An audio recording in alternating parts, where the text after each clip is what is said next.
Good morning. This is the Lew Rockwell Show, and what a treat we have today to have Professor Stephen F. Cohen as our guest. Professor Cohen is the author of many books. I tried to count them. I found it very difficult to get the number, but it seems to me it's probably more than the proverbial 5-foot shelf of books. Just extraordinary books on Soviet Union, on Russia, and he's a professor emeritus at Princeton University and at New York University. His most recent book is War with Russia, ? And I like the quote he has at the bottom of the book where he's called the most controversial Russia expert in America. And we know what that means. He means the most truth-telling. They don't mean it that way, but that's what it does mean, the most truth-telling Russia expert. And so it's just tremendous to have you, sir. I'm very happy to be with you, and I think both of you know, though undoubtedly I'm older than you are, I'm older than almost everybody, that I don't know about that. that what is called controversial today probably was not so controversial in many ways a decade or two ago. So this is part of the problem. No, it's quite something, and I was especially struck by your saying that unless John Brennan and James Clapper can be required to testify under oath about the real origins of Russiagate, that there's too much of a chance of the U.S. actually waging war on Russia. Well, I don't know how you feel about this. I wrote a chapter of the book about 2 years ago when this Russiagate fraud was unfolding, and the title was Intelgate, meaning the intelligence services, or Russiagate. And now that we have Mueller's report, it seems to me that there's a cardinal question. I don't want anybody to go to prison, but we need to know how this Russiagate fraud began 2 or 3 years ago. And there is evidence that it began with our intelligence services. And I don't mean primarily the FBI, but the CIA, with Brennan and Clapper.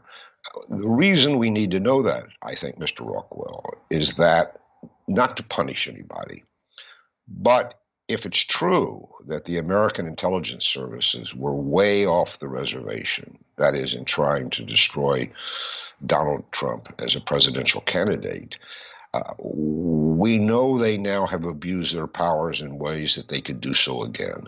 And that's something we just need to know no matter what our politics are. Professor, it seems to me like it's like some earlier movie about Cold War crimes and starting wars and Dr. Strangelove and that sort of thing. It seems like it's all coming true. So, I mean, everything's generational in terms of what we remember and how we see what's going on today. I lived through the latter part of the preceding 40-year Cold War, and the extreme things said in the United States and also in the Soviet Union about America were very dangerous. There was a demonizing of the other.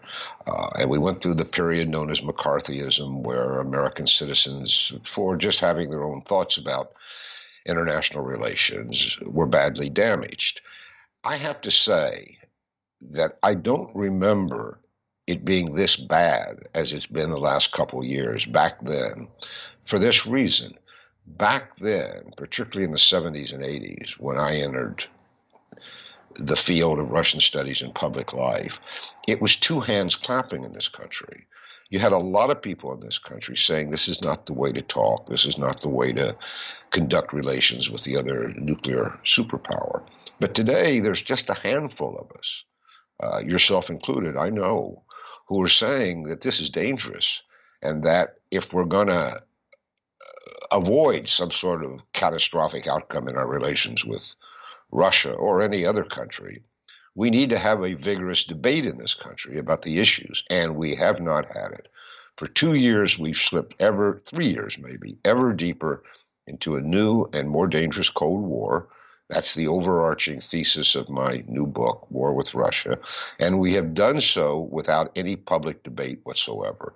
That's what's unprecedented on the American side. By the way, what I'm talking about is debated every day inside Russia, on television, in the mass media. And there are more than one or two sides to this issue. The question is, who's responsible for the new Cold War? How do we get out of it? There's a robust debate about this in Russia, but not in the United States. And that, too, is bad news. It's very bad news. And is it Are there actually people who think that the U.S. could start a war, perhaps even a atomic war against Russia, and the U.S. itself not be damaged?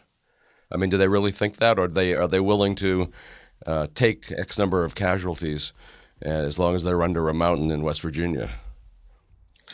So that's a really good question. And I think the answer is complicated and long. But let me give you what I think, in my judgment, is the short version. In 2002, President Bush withdrew the United States from the Anti-Ballistic Missile Treaty. Mm-hmm.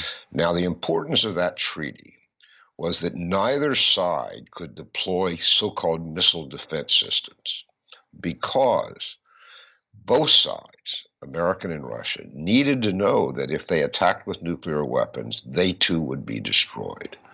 But the assumption of missile defense is that the United States could obtain a so-called first strike capability and survive.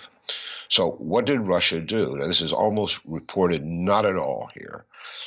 Russia under Putin quickly, efficiently, and apparently successfully developed a new generation of nuclear weapons, attack weapons, called hypersonic. And they were designed to elude, escape, avoid, defy any missile defense system upon which we had spent trillions of dollars that we could install or invent. I believe they were successful. So we're now at a new and dangerous moment. There are people in the United States who still think that we could first strike Russia with a nuclear weapon and not and that missile defense would protect us from retaliation. That is no longer true if it ever was. And yet we hear among the Dr. Strangeloves among us, and by the way, there are probably a few in Russia too, the Dr. Strangeloves who nonetheless say we can survive a first strike against the other. But what does survive mean? Who? How many? What? It certainly wouldn't be civilization as we know it today. So this talk is dangerous. When you hear the word recently, for example, our generals have talked about controlling the radiation, the fallout of nuclear weapons, and therefore make them, and I quote, usable. I mean, you and I grew up at a time when, as Reagan said, it was important. Remember, Reagan was very Cold War at one time. No one can win a nuclear war, therefore nuclear war must never be fought. That was the premise upon which he carried out his attempt of a great détente with the Soviet Union under Gorbachev. But that premise that nobody can win a nuclear war has been forgotten. Wow, it's it's something quite extraordinary. I mean, you're perhaps not the sole voice taking the correct position, but at one time, wouldn't you have had a number of supporters on the left? And is that true today? Yes and no. It's interesting the way you formulate that. In the 70s and 80s, again, when I entered public affairs in the sense of being an advocate for détente and ending the nuclear arms race and the rest, we, and I was young then, had tons of very senior supporters, CEOs of corporations who wanted to do business in the Soviet Union, in Congress, in the mainstream media, aides to the president, sitting members of Congress, senators, members of the House. It was a different time. Today we have almost none. But, Mr. Rockwell, here's the interesting thing. The left has never been outstanding on this issue. Most of the pro-détente forces in this country, say in the 70s and 80s, were among conservatives, as were most of the CEOs of major American corporations. Remember also, and this is something I don't know if anybody's ever told Trump, but they should, because he never mentioned it. When he said he wanted to cooperate, excuse me, allergy season for me. When President Trump said when he was candidate Trump, he wanted to cooperate with Russia. You remember that, right? Yes, of course. And a lot of people got angry with him. Not me. Not me, and not you, and not me. But I mean, and they remain angry at him. They say you can't cooperate with Russia. In his own non-wonky, non-historical language, Trump was saying he wanted détente with Russia because détente means to try to cooperate instead of have all these conflicts. And that's what he said in his own kind of real estate way. Um, if you look back at the 20th century, whether you lived it or you want to read about it, you could look it up, as Casey Stengel used to say. He was a baseball manager. Um, the three major episodes of détente, that is cooperation with Russia, then Soviet Russia, were Republican presidents, Eisenhower, Nixon, and Reagan. No Democratic president made détente as important a policy as did those three Republican presidents. So Trump is in the tradition of excuse me. Trump's in the tradition of American Republican presidents, even though he may not know it. And somebody should tell him, by the way. Oh, it's a great point. In my little circle of libertarians and conservatives, there's always been we've always been pro-peace, but that's of course makes us unusual too. But it's seems like we're all needed more than ever right now to try to wake people up. But is that, I mean, the propaganda is such that it's tough to cut through it. So I argue in this book, a lot of people don't agree with me because they think that the grassroots, whatever that will be, will save us. But I argue in the book that war with Russia, a question mark, that we need a leader. We need leadership. Foreign policy has changed at the top, and we don't have time to build a grassroots movement to stop this new nuclear arms race that I just described. So who do we have? Well, I'm from Kentucky. Rand Paul is a senator from Kentucky. But that's not the reason I say to you that Rand Paul has been almost alone in the United States Senate in opposing this new Cold War. Now, he characterizes himself as a libertarian. And I don't know enough about the libertarian movement. Maybe I should know more to know if he's widely regarded among libertarians as an authentic libertarian. But if we were to ask each other if there is a libertarian, is there a leader anywhere near the top? I think today we'd have to say it's Rand Paul. And he's taken some nasty blows for advocating a new cooperation or détente with Russia. They've slurred him. No, it's true. Of course, there was his dad, who was and still is entirely a man of peace. But I think you're right that Rand Paul is the only office holder. It's on the other hand, the libertarian movement has moved left in all the wrong ways, so that they are pro-war and constantly chanting SJW slogans and that sort of thing. Yeah. But so Rand represents sort of an older libertarianism of his father. So that's excellent. It's more than excellent, and I think that anybody who knows Senator Paul should tell him that we're counting on him to provide more and more visible leadership. But let me give you an example of what happened to him. He went to Russia, I think last summer in August, just to talk to Russian policymakers and inform himself about their thinking. That seems a patriotic thing to do to me, and not objectionable, and something that American presidents and senators did throughout the 20th century. One idea he had was, I don't know if you know this, but there used to be a formal exchange program between the American Congress and the Russian equivalent, which was good because Congress members on both sides went back and forth. They had meetings. So it meant that we had an official channel of dialogue at a very high level, in addition to or apart from the presidency. And that was a very successful program. Some wackos in Congress canceled it. So Senator Paul got the notion, I will admit I may have given it to him, that we should restore this. So he goes to Moscow. I mean, you'd have to ask him, but I believe that he found a receptive audience in Moscow among members of their equivalent of the Senate or the House, and said, yes, we'd like to restore this institutional exchange. So he comes back to Washington and he tells his colleagues and the media that this is possible, and he's denounced. as somehow being, I don't know what the word is, unpatriotic. But if that idea, which would certainly protect us from war in an important way and therefore promote peace, is regarded as unacceptable in exchange with the Russian Congress so they can talk, where are we at today? I mean, one result of Russiagate has been to criminalize such, quote, contacts.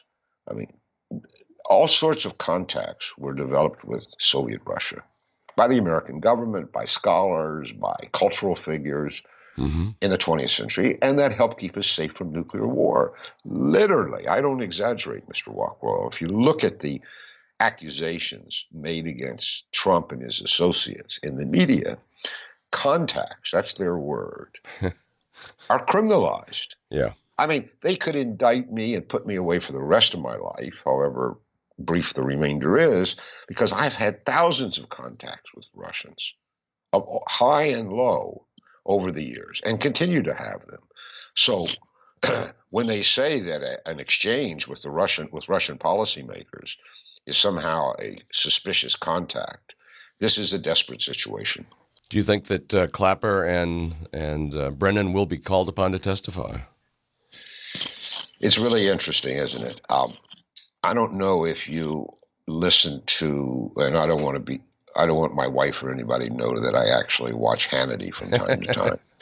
I mean, otherwise, I got enough problems as it is. But I did turn to Hannity, and it turned out I didn't know it. He had nearly an hour-long interview, on audio interview, with President Trump, and this question came up. Trump is focused on the FBI because it's been documented some of the very bad, illegal things high members, officials of the FBI did against the Trump campaign. And this is known. I mean, even the FBI, I guess he's called the Inspector General, has found this. And a number of these people have been exposed and resigned. Some may face criminal prosecution, which I don't favor. But what's interesting is Trump never mentioned the CIA. And yet he knows the role that Brennan, who would have had to do it with Clapper, because Clapper headed that office as what's it called, the Office of National or Defense Intelligence. He was the overseer, the overlord of the CIA. All the evidence points to Brennan as having been in some way the godfather of Russiagate. And yet Trump won't mention him.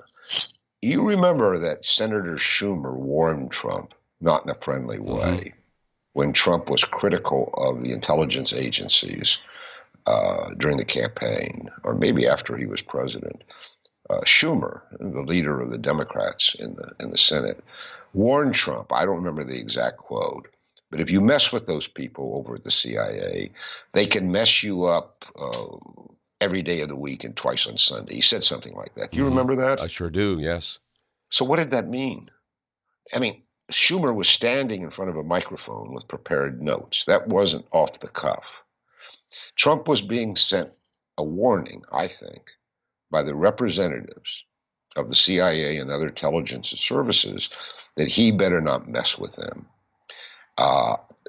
I think it's possible that President Trump still doesn't want to mess with them, because he knows that most of this Russiagate stuff came from them, and it's not over yet.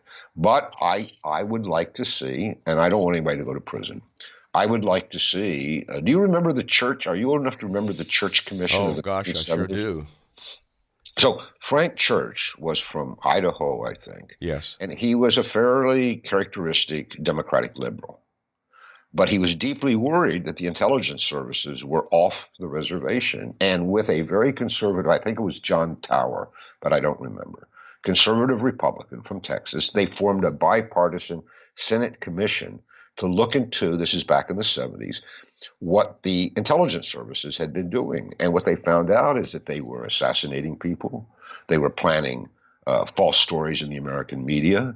They were tapping our phones. We didn't have social media then and email, but they were way off the reservation. So they passed, and people can go and Google them, the Church Commission or Church Committee, 6 volumes of recommendations to reform these agencies. Well, the reforms didn't work.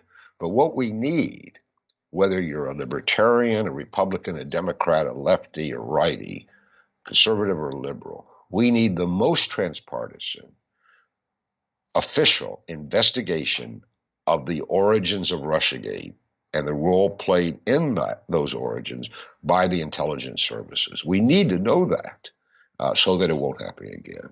But is it possible? Well, if you're a patriot, you would say it's not only possible, it's necessary. But these days, the Democrats, for example, would never go along, and I'm not sure how many Republicans would. Maybe we don't want to know what's been going on there. It's quite extraordinary. I remember as a boy getting copies of all the church reports, which you can still get from the government printing office. And they were really extraordinary stuff. And of course, it's 10 times or 100 or 1,000 times worse today.